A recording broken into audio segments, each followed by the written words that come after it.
Әнші композитор Кәрім Ілиясовтың 95 жылдығына арналған «Сағыныш» атты еске алу кеші өтті. Концертті дәстүрлі әнші арқа өндерін зерттеуші Сәрсенбай Хасенов жүргізді. Тілшіміз баяндайды. Кәрім Ілиясов қазақтың ән өнері мен әдебиетінің мәдениеттің дамуына үлесін қосқан тұлға. Оның саз-самал әндер жинағы «Күткенде», «Алақай», «Жеңісті аңсау», «Сырымбет сазы» атты күйлері бар.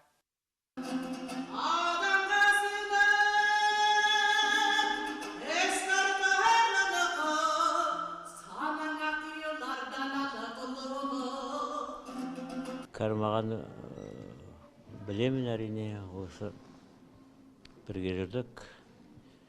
Анау музейде істеді ол кісі. Енді бұл кісінің енді бұлай көп әндері бар енді. Ақ көңіл, сондай адам ешқандай есі қиянаты жоқ бар. Өте бір әдемі адам еді. Жүрегі туған жерім атамекенім, Көкшетауым деп соққан ақынның қаламына Көкшетау Сарыарқаның раушан гүлі, қазақтың қасиетті Сарыарқасы, Айыртау, Зеренді вальсі, Дархан дала, Құтмекен және тағы да басқа әндері бар. Және олардың көбін сахнада әншілеріміз орындайды, дейді ұйымдастырушылар. Осы кешті ерекше бір өткізуге тырыстық.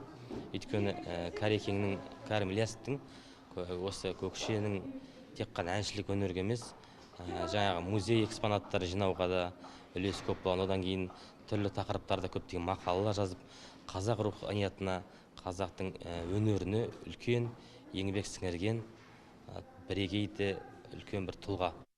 Кеш барысында әнші композитордың төл туындыларын Қазақстан Республикасының еңбек сіңірген әртісі Бисара Макенова, Сәрсенбай Хасенов, Эльмира Төлеубаева, Жанар Сақтағанова орындады. Айта кетерлігі, арқаның әншілік өнерін жалғастырған дарын иесінің әндерін шырқаған орындаушылардың өнері көрермендердің көңілінен шықты. Жанерке Төлен, Дархан Мүжібаев, Жамбыл Балтаев, Көкше Ақпарат.